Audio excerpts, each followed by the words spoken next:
दोस्तों थेनोस के जाने के बाद बहुत से लोगों के माइंड में ये क्वेश्चन आया था कि क्या हमें उससे अच्छा विलन देखने को कभी मिलेगा, क्योंकि थेनोस ने एवेंजर्स इन्फिनिटी वॉर और एंड गेम में काफी अच्छी तरीके से ऑडियंस को इम्प्रेस किया था। तो अगर मार्वल स्टूडियोज को थेनोस का कोई रिप्लेसमेंट चाहिए तो वो गैलेक्टस से बेहतर कोई नहीं हो सकता। लेकिन इसके बाद फिर से वही क्वेश्चन सामने आता है कि अगर गैलेक्टस का रेफरेंस हम लोग को दिया जा रहा है तो वो मार्वल सिनेमैटिक यूनिवर्स के फेज 4 में दिया जाएगा कि फेज 5 में दिया जाएगा, क्योंकि दोस्तों गैलेक्टस एक कॉस्मिक बीइंग है। तो जब भी इसका रेफरेंस हम लोग को देखने को मिलेगा वो कोई ऐसी मूवी होगी जो कॉस्मिक यूनिवर्स से कनेक्टेड हो या फिर मल्टीवर्स से कनेक्टेड हो। और इस सुपर विलन को नेक्स्ट एवेंजर मूवी से पहले इंट्रोड्यूस करना पड़ेगा, क्योंकि दोस्तों आप लोग ने थेनोस के इंट्रोडक्शन के बारे में समझा होगा।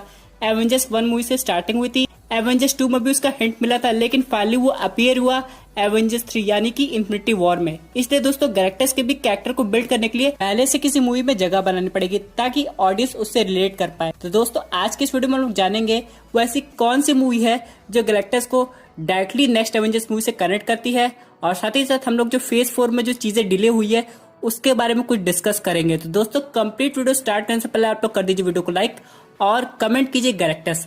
साथ ही साथ जो लोग मेरे चैनल पर नए आए हैं हमारे चैनल को सब्सक्राइब करके हमारी कॉमिक बुक टॉक्स फैमिली का हिस्सा बनिए। तो दोस्तों जिस मूवी का मैं नाम लेने वाला हूँ वो है कैप्टन मार्वल 2।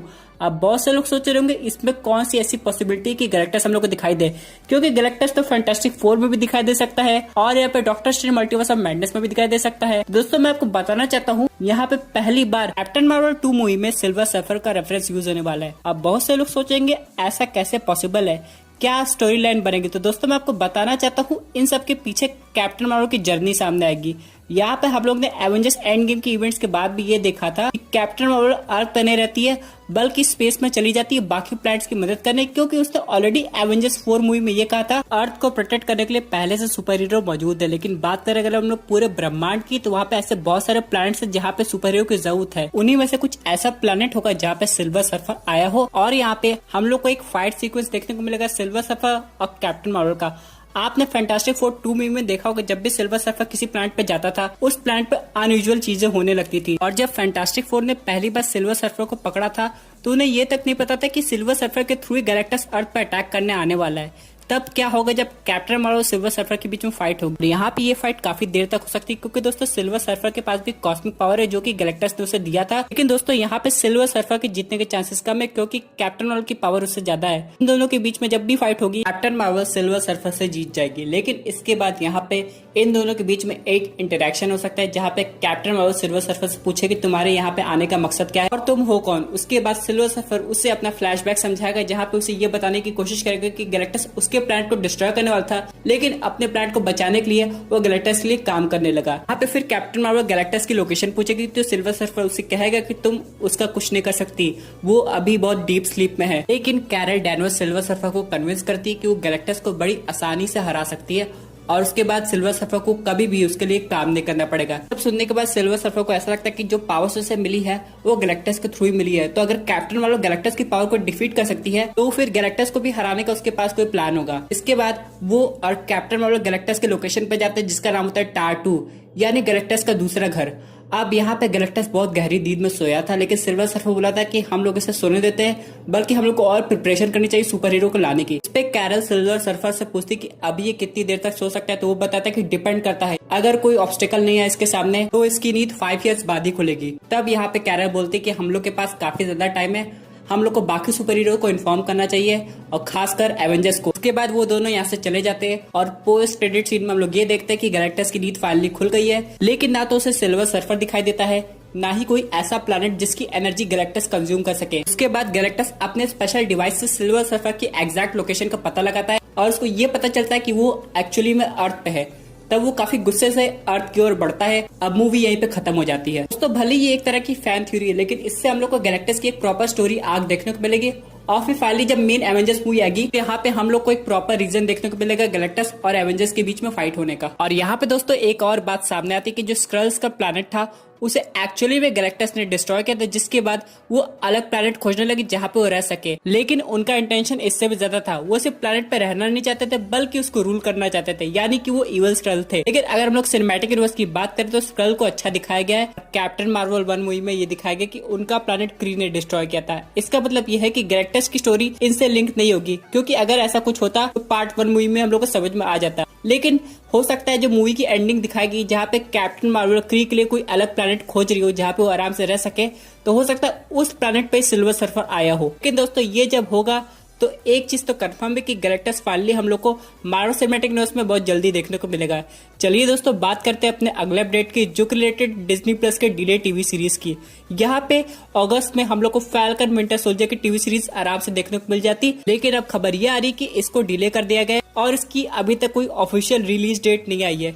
इसका मतलब यह है दोस्तों कि हो सकता है हम लोग को दिसंबर में या फिर जनवरी 2021 में ऐसा कुछ देखने को मिल सकता है, क्योंकि दोस्तों अगर ये अगस्त में आती तो अब तक इसके 2-3 ट्रेलर डिटेल में दिखा दिए गए होते। क्योंकि दोस्तों मार्वल स्टूडियोज का यही काम है, जब भी कोई टीवी सीरीज या फिल्म आती है उसके कई ट्रेलर दिखाए जाते हैं ऑडियंस को, ताकि अच्छी खासी हाइप बढ़ सके, जिसकी वजह से ऑडियंस को उस मूवी या पर्टिकुलर सीरीज देखने में मजा आए। लेकिन आने वाले स्पोर्ट्स इवेंट्स में ऐसा कुछ हो सकता है। इसका मतलब यह है दोस्तों कि ब्लैक विडो भी हो सकता है डिले हो जाए। अभी तक इसकी ऑफिशियल अनाउंसमेंट जो चल रही है वो नवंबर की चल रही है, और वो भी डिजिटल रिलीज नहीं बल्कि थिएटर रिलीज।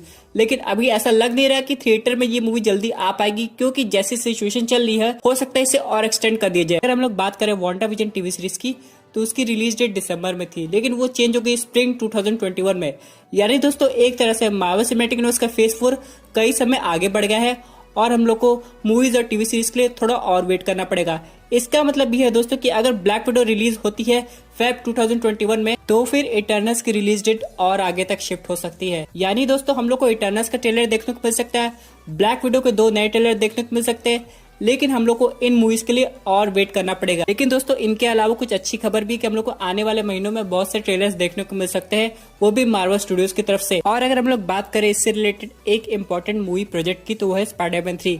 कहा ये जा रहा है कि इसकी फिल्मिंग स्टार्ट हो जाएगी फरवरी 2021 में, जहां पे टॉम हॉलैंड की अनचार्टेड की फिल्मिंग खत्म होगी। यहाँ पे टॉम हॉलैंड ने ऑलरेडी रिवील किया था कि स्पाइडरमैन की फिल्मिंग वो तभी स्टार्ट करेंगे जब वो अनचार्टेड कंप्लीट कर लेंगे, उसके बाद ही वो स्पाइडरमैन 3 पे फोकस कर पाएंगे। तो यहाँ पे हो सकता है अनचार्टेड कंप्लीट होने वाली है और हम लोग को टॉम हॉलैंड जल्दी कोई प्रेस टूर पे भी दिखाई देंगे। यहाँ पे जो उनका पहला प्रेस टूर होगा वो ऑब्वियसली अनचार्टेड के लिए होगा, लेकिन जो दूसरा प्रेस टूर होगा वो स्पाइडरमैन 3 के साथ होने वाला है। इसका मतलब ये है दोस्तों जब इसकी शूटिंग स्टार्ट होगी तो हम लोग को इससे रिलेटेड बहुत सारी इन्फॉर्मेशन देखने को मिलेगी, खासकर सुपर विलन से, और यहाँ पे किस लोकेशन पे ये सब किया जा रहा है। इन सब के अलावा हम लोग को बहुत सारे इंपॉर्टेंट कैरेक्टर फिर से दिखाई दे सकते हैं शूटिंग को, जो कि होंगे निक फ्यूरी, फिर टेलॉस, फिर यहाँ पे मिस्टीरियो के भी आने की काफी ज्यादा पॉसिबिलिटी बन रही है।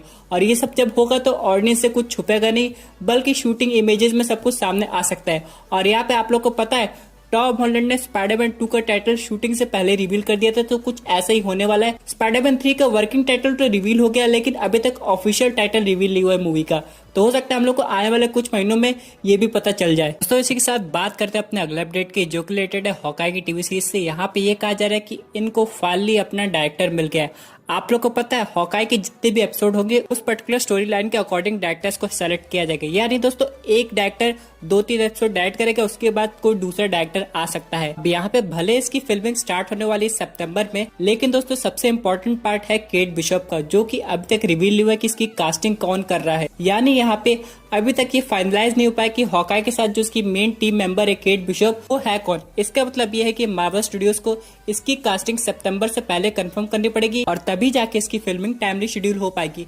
चलिए हम लोग मान लेते कि 1-2-3 एपिसोड में हॉकाई सिर्फ रहेगा, यहाँ पे केट बिशप की एंट्री नहीं होगी। लेकिन दोस्तों ऐसा कब तक होगा? मान लीजिए सितंबर के जितने भी एपिसोड की शूटिंग हो रही है उसमें सिर्फ हॉकाई को दिखाया जाएगा, लेकिन अक्टूबर के एंड में या फिर नवंबर के स्टार्टिंग में कुछ ऐसे एपिसोड की फिल्मिंग जरूर होगी जिसमें केट बिशप की एंट्री फाइनली हो जाएगी। तो दोस्तों ये सब काम बहुत जल्दी करना पड़ेगा। और इसी के साथ दोस्तों आता है हम लोग का फाइनल अपडेट, जो कि रिलेटेड है न्यू म्यूटेंट से। यहाँ पे दोस्तों हम लोग को फाइनली एक नया ट्रेलर देखने को मिला है, जिसमें हम लोग को इसकी स्टोरी लाइन समझ में आ रही है। हालांकि ये movie directly Marvel cinematic universe का पार्ट नहीं है, लेकिन यहाँ पे केविन फेगे ने ऑलरेडी रिवील किया जो भी कैरेक्टर्स इसमें दिखाए जा रहे हैं वो आगे जाके मार्वल सिनेमैटिक यूनिवर्स में भी दिखाए जाएंगे।